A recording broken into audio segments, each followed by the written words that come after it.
Hello everyone, welcome to కథల సవ్వడి. ఈ వీడియోలో నేను ఒక అందమైన ముగ్గు వేస్తూ మీకు ఒక ఆసక్తికరమైన కథను షేర్ చేస్తున్నాను. కోర్టులో సిద్ధార్థ్ ప్రేరణల కేసు విచారణ జరుగుతూ ఉంటుంది. విజయానంద్తో పాటు ఇందిర కూడా కోర్టు హాల్లో కూర్చుని ఉంటుంది.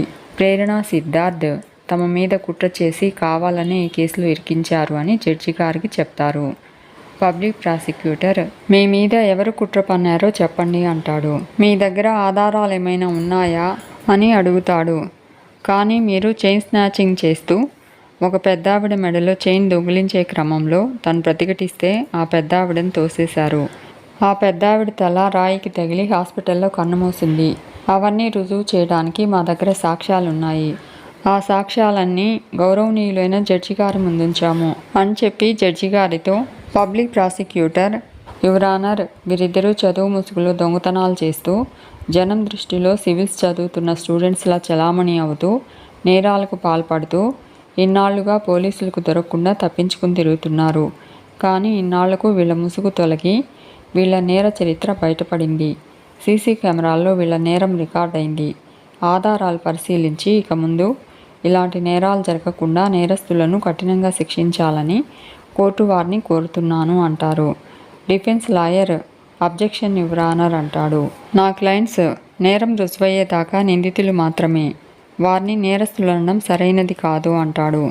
పబ్లిక్ ప్రాసిక్యూటర్ జడ్జి గారి దగ్గర ఉన్న సాక్ష్యాలు చాలా స్ట్రాంగ్గా ఉన్నాయి. వాళ్ళు నేరస్తులా కాదా అని నిర్ణయించాల్సింది కోర్టు అంటూ జడ్జి గారితో ఒకసారి సీసీటీవీ ఫుటేజ్ చూడవలసిందిగా విజ్ఞప్తి చేస్తున్నాను అంటాడు. జడ్జి గారు ఆ వీడియో ప్లే చేయమనడంతో ఆ వీడియోని టీవీలో ప్లే చేస్తారు. పబ్లిక్ ప్రాసిక్యూటర్ జడ్జి గారితో ఆ వీడియోలో వీళ్ళ డ్రెస్లు, బైకు, నంబర్ ప్లేట్తో సహా అన్నీ మ్యాచ్ అవుతున్నాయి. ఇంతకన్నా సాక్ష్యం ఏం కావాలి యువర్ ఆనర్ అని అడుగుతాడు. జడ్జి గారు డిఫెన్స్ వారు ఏమైనా చెప్పాల్సింది ఉందా అని అడుగుతారు. డిఫెన్స్ లాయర్ ఆ నేరం వాళ్ళు చేయలేదని చెప్తాను యువర్ ఆనర్ అంటాడు. అదంతా ఒక పథకం ప్రకారం జరిగింది. ఆ టైంలో నా క్లయింట్స్ విశ్వనాథ్ అనే రిటైర్డ్ ఐఏఎస్ ఆఫీసర్ ఇంట్లో కోచింగ్ తీసుకుంటున్నారు అంటాడు. జడ్జి గారు సాక్ష్యాలు ఏమైనా ఉన్నాయా అని అడుగుతాడు. డిఫెన్స్ లాయర్ సంఘటన జరిగిన స్థలంలో సీసీ కెమెరాలు ఉన్నాయి అంటున్నారు. అదే రూట్లో 6 కిలోమీటర్స్ దూరంలో విశ్వనాథ్ గారి ఇల్లుంది. ఆ ఏరియాలో ఉన్న సీసీటీవీ ఫుటేజ్ మిస్ అయింది, ఎందుకని అని అడుగుతాడు.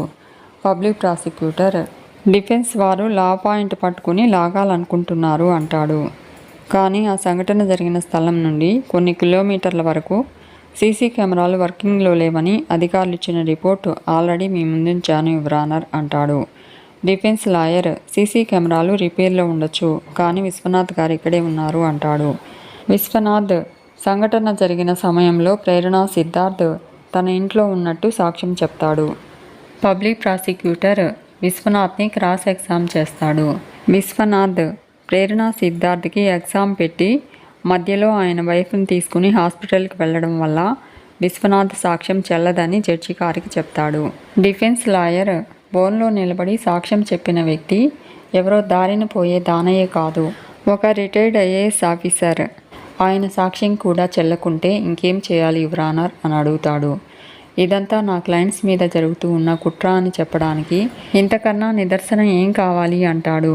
జడ్జి గారు న్యాయస్థానానికి కావాల్సింది వాద ప్రతివాదనలు కాదు, ప్రత్యక్ష సాక్షులు కావాలి.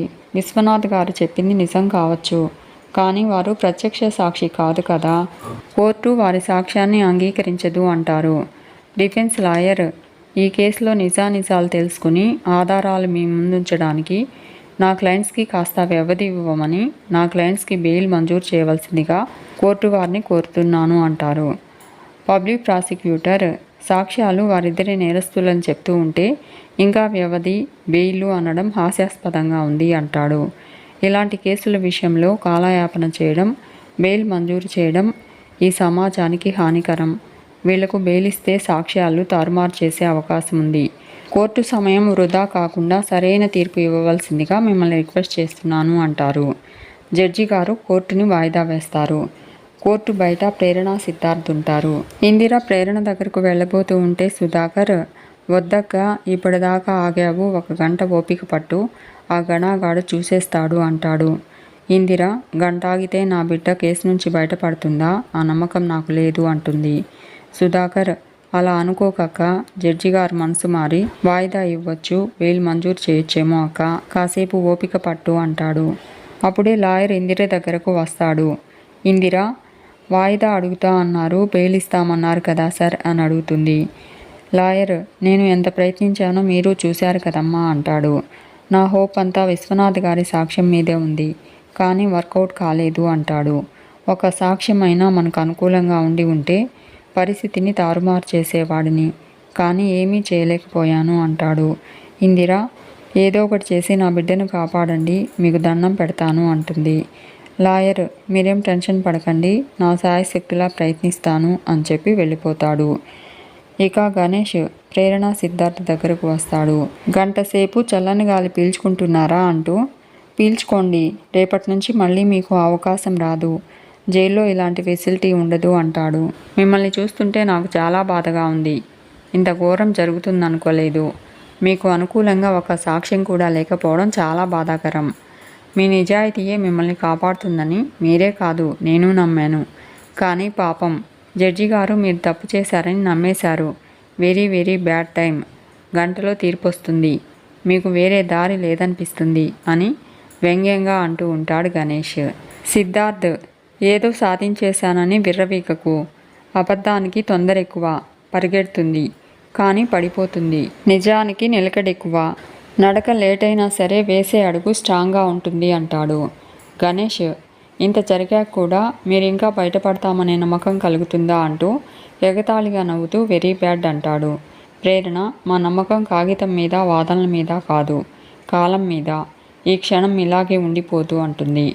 గణేష్ సరే ఓ పని చేయండి, మీ నోటితో మీరే జడ్జి గారి ముందు తప్పు చేశాం సార్ అని ఒప్పేసుకోండి, శిక్ష కొంచెం తగ్గించవచ్చు, జైల్లో మీరు నిజాయితీకి మారుపేరు కాబట్టి సత్ప్రవర్తన కింద కాస్త శిక్ష తగ్గుతుంది, తొందరగా మీరు బయటపడచ్చు అంటూ ఏమంటారు అని అడుగుతాడు.